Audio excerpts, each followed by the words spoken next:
हेमचंद्र विक्रमादित्य को बंदी बना लिया गया और शाम ढलते ढलते उसे नए बादशाह अकबर के सामने पेश किया गया।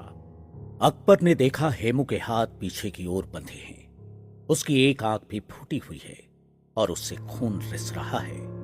वो लगभग बेहोशी की हालत में है। इसी मरणासन्न हालत में सिपाहियों ने उसे जमीन पर पटका। उसे देखकर बैराम खान के चेहरे पर मुस्कान खिली। वो आगे बढ़ा और उस घायल इंसान के करीब जाकर उसे गुस्साई आंखों से देखते हुए बोला, यही है राजा हेमचंद्र विक्रमादित्य उर्फ हेमू, नमक का व्यापारी, जिसने दिल्ली के तैमूरी झंडे को नीचा करने की हिमाकत की थी, दिल्ली पर कब्जा करने की हिम्मत की थी। अब बैराम खान अकबर की तरफ मुड़ा और गरजते हुए बोला, बादशाह सलामत, आप इस काफिर को मौत देकर गाजी का मर्तबा हासिल करें। ये सुनते ही गद्दी पर बैठा 14 साल का अकबर उठा। उसने एक झटके से अपनी म्यान से तलवार खींची और लेकर हेमू की ओर बढ़ा। अकबर के तेवर देख बैराम खान की आंखों में चमक आ गई। अकबर हेमू के पास गया और वो हेमू को गौर से देखने लगा। अब उसकी आंखों में भी बैराम खान की तरह गुस्सा तैर रहा था। उसका ध्यान हेमू के जख्मों पर गया। उसने देखा कि उसकी दाहिनी आंख से लहू रिस रहा है। उसके दोनों हाथ पीठ पर बंधे हैं। अकबर की आंखों का क्रोध बढ़ता जा रहा था। ऐसा लगा कि बस अब वो तलवार उठाकर हेमू का सिर कलम कर देगा। लेकिन ये क्या? अकबर ने तो अपनी तलवार एक ओर फेंक दी और बैराम खान की ओर पलट कर बोला, खान बाबा, मैं एक बेहोश और अधमरे आदमी पर तलवार नहीं उठा सकता। बैराम खान को यह सुनकर झटका लगा। बाद बैराम खान ने आओ देखा न ताओ खुद आगे बढ़ा और हेमू को मौत के घाट उतार दिया।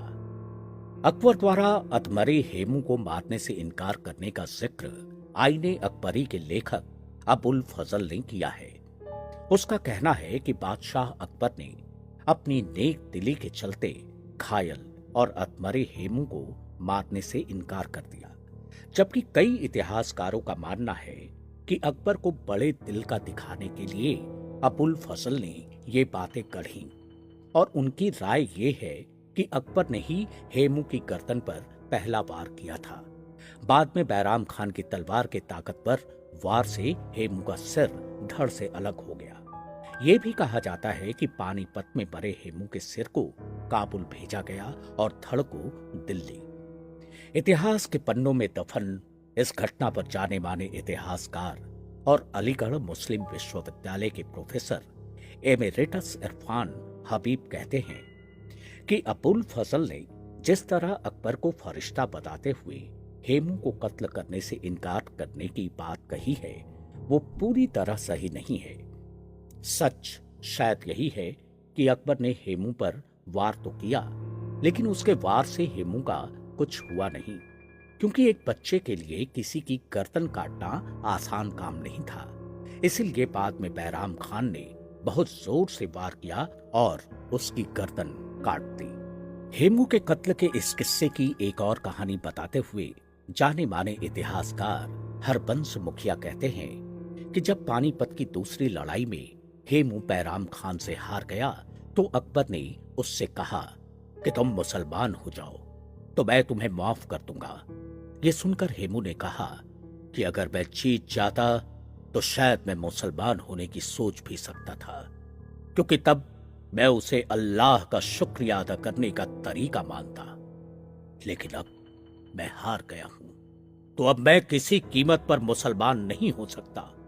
उसके इनकार के बाद उसका मरना तो तय था, लेकिन अकबर ने खुद उसका गला नहीं काटा था।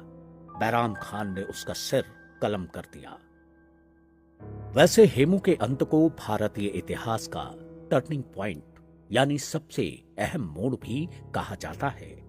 ज्यादातर इतिहासकार मानते हैं कि अगर हेमचंद्र विक्रमादित्य का अंत नहीं होता तो भारत का इतिहास भी कुछ और होता। बहरहाल नियति को जो मंजूर था वही हुआ और इसी जीत ने मुगल सल्तनत में बैराम खान की स्थिति बहुत मजबूत कर दी थी। बैराम खान का ये दबदबा अगले 4 साल 1556 से 1560 तक चला।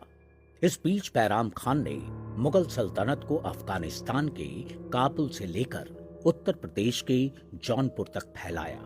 उसने ग्वालियर के किले पर भी कब्जा कर लिया था।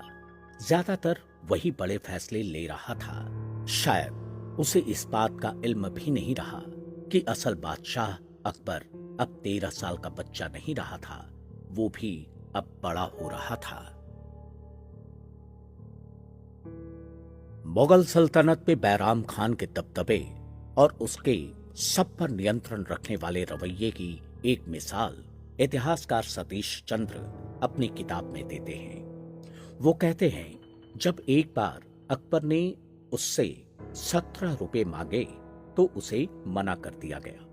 अकबर ने बादशाह होकर भी उस दिन बड़ा असहाय महसूस किया। हालांकि उसकी इज्जत तब बची जब महामंगा ने उसे खर्च के लिए पैसे दिए। महामंगा वो महिला थी जिसने अकबर को बचपन में अपना दूध पिलाया था। अकबर उसे अपनी मां जैसा मान देते थे और इस वजह से महल में उसका बड़ा रसूख था।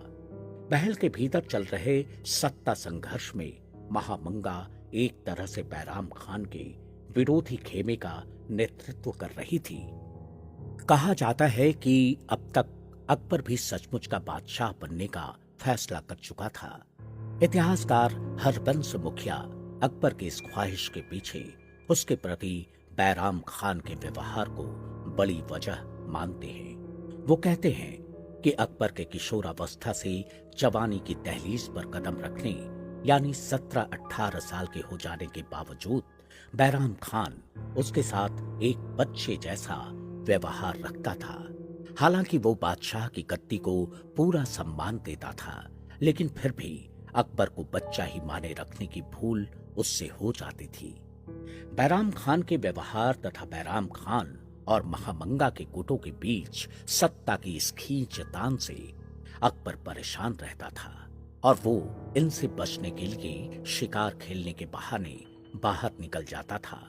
मन ही मन चाहने के बावजूद बैराम खान के खिलाफ कोई भी सख्त कदम उठाने से भी वो बचता रहा।